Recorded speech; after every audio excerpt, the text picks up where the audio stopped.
Hi friends, welcome to our channel. இன்றைக்கி நம்ம வீட்டு மனோரஞ்சிதம் செடியை பற்றி எனக்கு தெரிஞ்ச டீட்டெயில்ஸ் உங்ககிட்ட ஷேர் பண்ணலான்னு இருக்கேன். இந்த தகவல் உங்களுக்கு எதுவும் பயனுள்ளதாக கூட இருக்கலாம். ஸோ வீடியோவை ஸ்கிப் பண்ணாமல் பாருங்கள். இந்த மரம் செடி எப்படி வேணால் சொல்லாங்க. இவனுக்கு வயசு பார்த்திங்கன்னா கிட்டத்தட்ட 15 வயசு இருக்கும். லோக்கல் நர்சரி தான் வாங்கியிருந்தேன். வாங்கும்போது எப்படியும் ஒரு 2 அடி இல்லை 3 அடி தான் இருந்திருக்கும். வீட்டோட காம்பவுண்ட் சுவரை ஒட்டி தான் வச்சுருக்கேன். இங்கேருந்து அப்படியே பார்த்திங்கன்னா நம்ம டெராஸ்க்கு ஃபஸ்ட் ஃப்ளோருக்கு ஏற்றிருக்கோம். இப்போ அங்கேருந்து செகண்ட் ஃப்ளோர் மாடிக்கே வந்துருச்சுங்க. இந்த பர்டிகுலர் சீசன் தான் பூக்கும் அப்படின்லாம் ஒன்றும் இல்லைங்க. எனி டைம் பூ இருந்துகிட்டே தான் இருக்கும். ஆனால் வாங்கி 1 வருஷம் கிட்ட அப்படியே தான் இருந்தது. ரொம்ப ஒன்றும் பெரிய வளர்ச்சியெல்லாம் இல்லை. அதுக்கப்புறம் தான் கொஞ்சம் கொஞ்சமாக வளர ஆரம்பிச்சது. நான் கொஞ்சம் டிப்பை கட் பண்ணி விட்டேன் வளரும் போதே. அதனால் நிறைய பக்க கிளைகள் அப்படியே கொடி மாதிரியும் மேலே ஏறுதுங்க இது. அப்புறம் பாருங்கள், மேலே தென்னை மரம் இருக்குங்களா. அது செமி ஷேடே போதும் இதுக்கு. நம்ம செண்பகப்பூ இதெல்லாமே ஒரே கேட்டகரியில் தான் வரும். ரொம்ப வெயில், டைரக்ட் வெயிலில் ரொம்ப நேரம் இருக்கிற மாதிரியெல்லாம் இதுக்கு வைக்கக்கூடாதுங்க. அப்புறம் வாட்டரிங் பார்த்தோன்னா கொஞ்சம் வளர்கிற வரைக்குமே தினமுமே விடுற மாதிரி இருக்கும். அதுக்கப்புறம் நான் வாரத்துக்கு 2 தடவை தான் விடுவேன்னு வைங்களேன். ஸோ வாட்டரை பற்றி பிரச்சனையே இல்லை. பறிக்க முடியாத பூக்கள் எல்லாமே மறுநாள் இப்படி தான் உதிர்ந்து கிடக்கும். இதோட காயும் பாருங்களேன், நான் நிறைய ஷார்ட்ஸ்லேயும் போட்டிருக்கேன். காய் பச்சை கலரில் தான் இருக்கும். அதே போலவே பூ மாதிரி இதுவும் எல்லோயிஷாக மாறும். இங்கே பாருங்கள், இந்த மாம்பழ கலர் சொல்லுவோம்ல, அந்த மாதிரி தான் இருக்கும். இது இப்படியே விட்டிங்கன்னா நல்லா காஞ்சிடும்.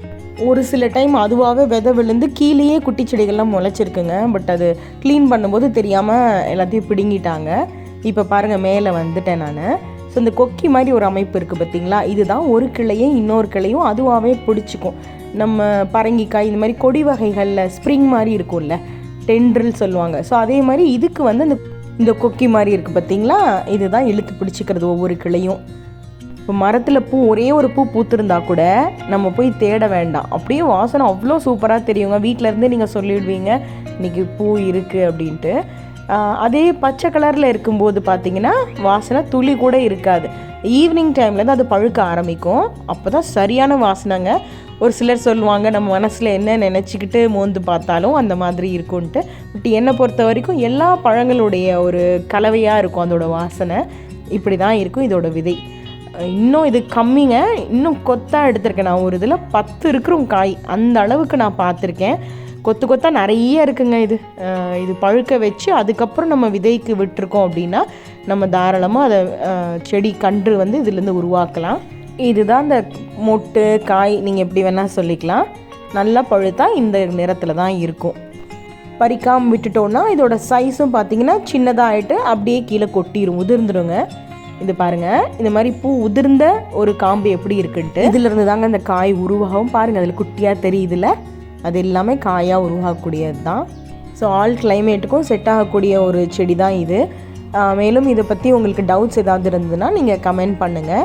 இதே மாதிரி கார்டன் ரிலேட்டட் வீடியோஸ் உங்களுக்கு வேணும்னா நம்ம சேனலை சப்ஸ்கிரைப் பண்ணிக்கோங்க. முக்கியமாக கார்டன் ஃப்ரெண்ட்ஸ் யாருக்காவது தேவைப்பட்டதுன்னா ஷேர் பண்ணுங்கள். அப்புறம் இவ்வளோ நேரம் பொறுமையாக பார்த்ததுக்காக மிக்க நன்றி. And thank you so much.